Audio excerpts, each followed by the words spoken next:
All right. So, uh, to just prepare for this presentation is kind of such an interesting experience. And then, so bear with me if you have any, there might be some typos and stuff like that, which my son was pointing out as I was getting out the door.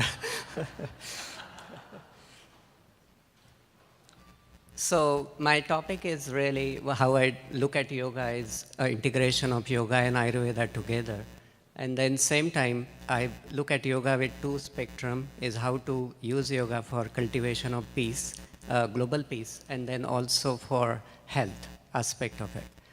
So now, when you look at this, I always use this slide, calling it as a book of life. And then we always see that everybody of us feel like we should be born with this book, which walks us through the every path of our life. And then you realize at one point that there is no book like that. You have to write your own book, and yoga shows us the way. I just integrated a couple of different way of how yoga is described, integration of body, mind, and spirit. That's what I like the most. And then I usually look at yoga is not doing yoga on the mat, but it's off the mat, it's a way of life. Then usually what yoga does is it makes life easier. It helps us to live in truth and peace, trust and faith, love and compassion and kindness. So it integrates most of the aspects. So that way it creates a friendship between us, our conscious and subconscious together. Now the question comes, is it possible in this society to live in the truth? And then the answer yoga gives is yes, it's possible. And it also makes you immensely powerful individual.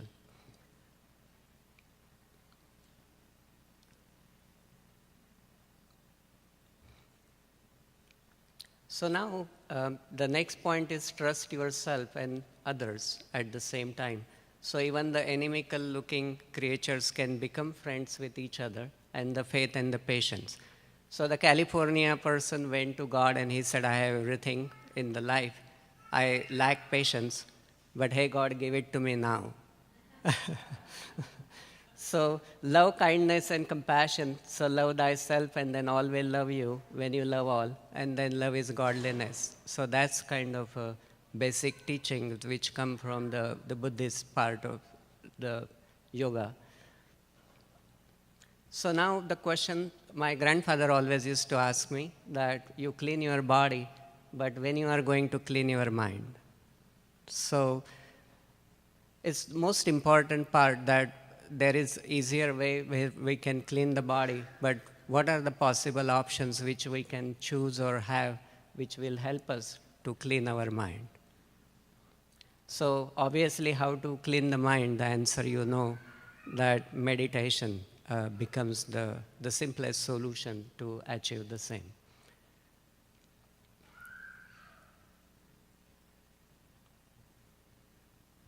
So how to do that is know thyself, and then rest your mind, balancing the mind, and then we call it restful alertness. That means you are resting, but same time you are alert.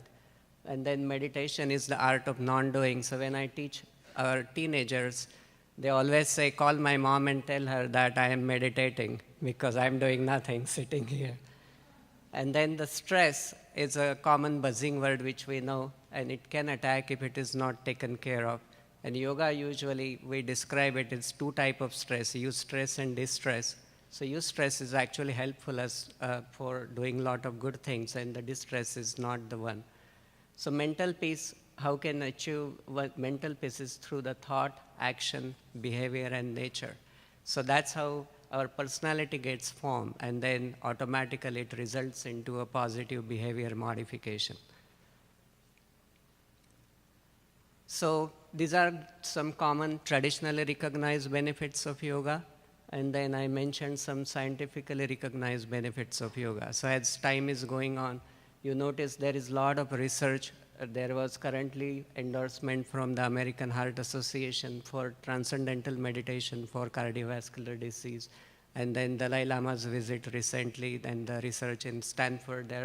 So these are the glimpses which helps us to see how science can help validate the yoga.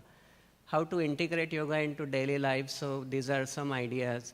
that it changes your conduct, attitude, behavior, how you feel, and things like that. Benefits of yoga practice, so this is how you should feel. So that's what my son was saying, it should be the other way. That means you start with sense of well-being, feeling of calmness, changes into cardiovascular function and respiratory system. And then you should feel relaxed, refreshed, and energetic at the end of the practice. This is how we differentiate between the yoga asana and the exercise, where you breathe and then there is not specific mention. The movement is the characteristic, and then that's rapid movement. Same time it relaxes the parasympathetic calming effect versus the aim of exercise to increase heart rate. Now what yoga really means to me is really vishkarma. That means you get what you wish for. So always be careful what you say. Keep doing your job. That's karma yoga. Acceptance without expectation, cultivating compassion, and then learning from past, plan for future, live in the moment. And then be the cause, find your purpose and live a meaningful life.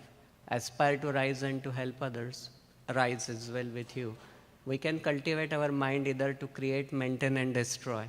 Maintain here on earth, manifest here on earth, self-empowerment. And then this is the most important thing, I am who I am because who we all are together. These are some slides from my students. So you can see one of the teenager wrote in my classroom. It says the value of something before you get it, when you have it, and after you lose it. And then when you flip me, it becomes we. And then the other slide, that was the ladders. There are many ladders, but then if you don't know how to use it to climb, it's of no use. And then this is the most important part from Paramahansa Yogananda, where it says, practicing yoga poses for exercise or meditation just for relaxation is building a new beautiful home and living on the porch. So thank you so much.